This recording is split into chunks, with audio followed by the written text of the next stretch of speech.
The new Umbar raid, The Depths of Makhda Khorba, went live today on the LOTRO beta server Bullroar. Good day, friends. Milo here. Today we're going to take our first look at the new LOTRO 12-person raid. If you find this information useful, then please consider becoming a patron of this channel and click on the coffee link in the description below. Let's take a look at the official Bullroar announcement about the Depths of Makhda Khorba. After the confrontation in the Citadel of Winds, the ship bearing Azagath, Belendor, and Nakasi, Reaper of the Waves, sails northwest into the shadow cast by the Makhda Khorba. Pursuing the trio, you enter the depths of the long hidden cavern leading through dark, twisting passages ending at an iron wrought gate. The smell of sea, iron, and ash assail you as you press deeper beneath the land and closer to the remnants of the temple ruins. Note that in a previous developer's vlog, they did mention that the raid will be locked behind the epic quest storyline. So if you're planning on bringing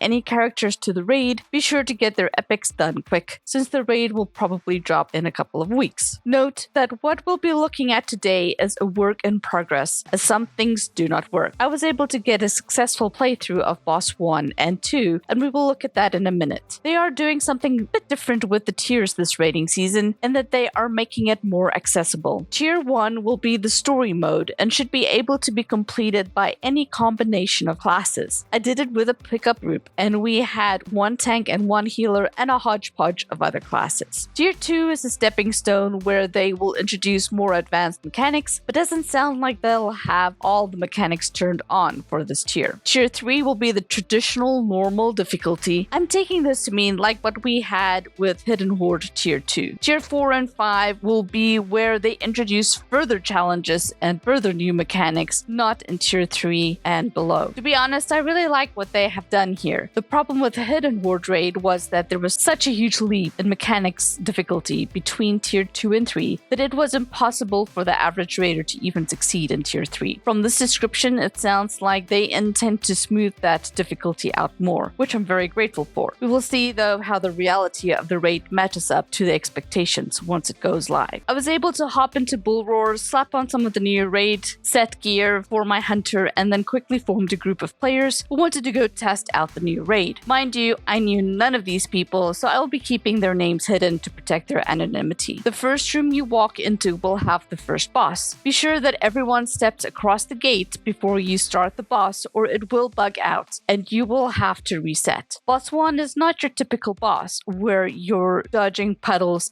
or frontals. Instead, the boss pretty much have 3 healers that will continuously heal him. The healers will not take any damage until the boss is actually dead, and even then they will continue to heal each other. The room is pretty small, so there's not much room to maneuver. The fighting quarters are tight. Boss does some random aggro skill, but one skill he did was a 300% attack damage on the tank, which pretty much one-shot the tank. I'm not sure how the boss got that buff, but more will be revealed as I'm sure we get the chance to play through it some more. The loot tables aren't set up yet, so we have no idea what the loot boxes will actually drop till it goes live on the main servers. The next room also has a gate. Refrain from opening the gate until everyone has gathered. Seems like the roleplay will trigger once the gate is opened. The mobs here are spirits that are padding, and if you're not careful, you can easily pull the entire room and then have a battle that can get hairy. I'm sure that there has to be an ideal way to clear this room by positioning strategically, but we didn't stop to find out and just kept plunging ahead. The second boss room requires you to clear out a bunch of ads by moving counterclockwise through the locked gates. The Soother Spirit are the ones that have a massive AoE heal, making it challenging to kill the other mobs. For right now, I suggest that you focus on the Soother first. I'm sure there will be a better rotation on higher levels, but it didn't seem like on Tier 1 that the other spirits did really any devastating skills. Once you reach the boss, you will be faced with the boss and his crew. The boss will not take any damage until the crew members are defeated, so kill the crew members first. Okay, they green bar, they don't die. After they're all green barred, their lives will be sacrificed and they'll be turned into spirits. At this point, the boss will start taking damage, but the spirits will not. On higher tiers, you will probably need 2 tanks for this. One tank to tank the boss, and a second tank to tank all the spirit ads. I'm sure the spirits will buff the boss in some way, but we killed him so fast I didn't have a chance to look. And also not all the skill icons are working, as it's still a work in progress. My final thoughts on this are that, at least for Tier 1 story mode, the fight seemed pretty straightforward, and will be rather easy to do pugs with. I like the surprises that they have have, and that there are some positional puzzling that still remains to be resolved. I can see how at higher tiers the bosses could become challenging if environmental mechanics were introduced, especially because you are fighting in such tight quarters. Overall, I feel like it's going to be a great raid. They are currently working on the 6-man and then of the last boss of the raid. I'm really surprised that they're actually having the first 2 bosses of the raid available to play right now, as usually they roll them out 3-mans and 6-mans and then the raid. I would love it if we get all of them at the same time. Thanks for watching and happy hunting!